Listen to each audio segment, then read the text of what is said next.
Almaz xanım, nəyə görə nənə babalarımız gün batımında yatmağı qadağan edirdilər? Bildiyimiz kimi, orqanizmin yenilənməsi, özünü bərpa eləməsi üçün gecə saatlarında gecə yuxusu mütləqdir. Bu əsasən götürülür 9-3 arası, uşaqlarda, böyüklərdə 10, ən gec 11-3 arası. Nəyə görə? Çünki məhz bu saatlarda hipofizin aktivləşməsi baş verir, qalxına bənzər vəzin somatropin hormonun aktivləşməsi baş verir ki, bu da orqanizmi yeniləyir. Hətta uşaqların boy atımı belə gecə yuxusunda baş verir. İnsanlarda orqanizmin dincəlməsi, burada bioloji dincəlmədən söhbət gedir, yenilənməsi, özünü bərpası məhz bu saatlarda baş verir. Ona görə də bu saatların yatması orqanizm üçün, insan üçün mütləqdir. Saat 3-dən sonrakı yuxunun bizim üçün heç bir əhəmiyyəti yoxdur. Yəqin ki, fərqindəsiniz, yay aylarında namaz vaxtı saat 4-də işləmişdi. Bunların hamısının elmi əsasları var. Həmin saatlarda saat hesabı ilə, məsələn 3-dən 4 olan saat 7 dəqiqə hesablanır. Yəni onların saat hesablaması qısadır. Məsələn, yəqin ki, siz hər biriniz saat 7-də yuxudan durmusunuz, amma bir damcı yatım deyə yatırsınız. Gözünüzü açırsınız saat 9-da, amma sizə elə gəlir ki, 1-2 dəqiqə yatmısınız. Bəli, durdun da 1-2 dəqiqə hesablanır.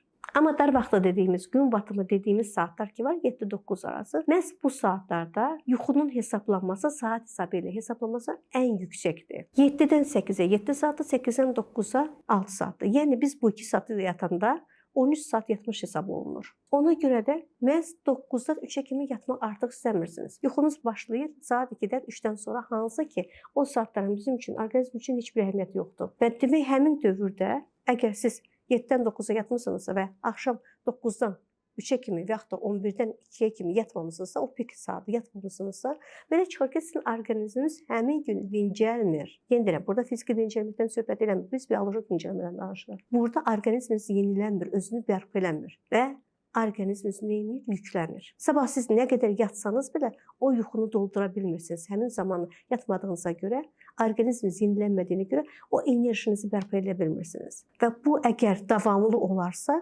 orqanizminiz çökəcək sadəcə olaraq. Ona görə də gecə növbələrinə çıxan insanlar arxa-arxaya çıxmağa icazə yoxdur. 3 gündən bir icazə var ancaq. Bunların hamısı hesablanır. Və yaxud da gecə növbəsində işləyən insanların maaşı da bir qədər yuxarı olur. Onları təqaüdə də çıxardırlar. Niyə? Çünki onların orqanizmləri artıq gücləndirilmiş rejimdə işləyir. Ona görə də 7-9 arası, yəni gün batımı dediyimiz, şəhər vaxtı dediyimiz zamanı yatmaq olmaz. Bu zaman yatdığınızda siz gecə yuxusuna imtina edirsiniz. Gecə yuxusu isə orqanizm üçün çox vacibdir. Onun yaşaması, yenilənməsi və bərpası üçün çox vacibdir.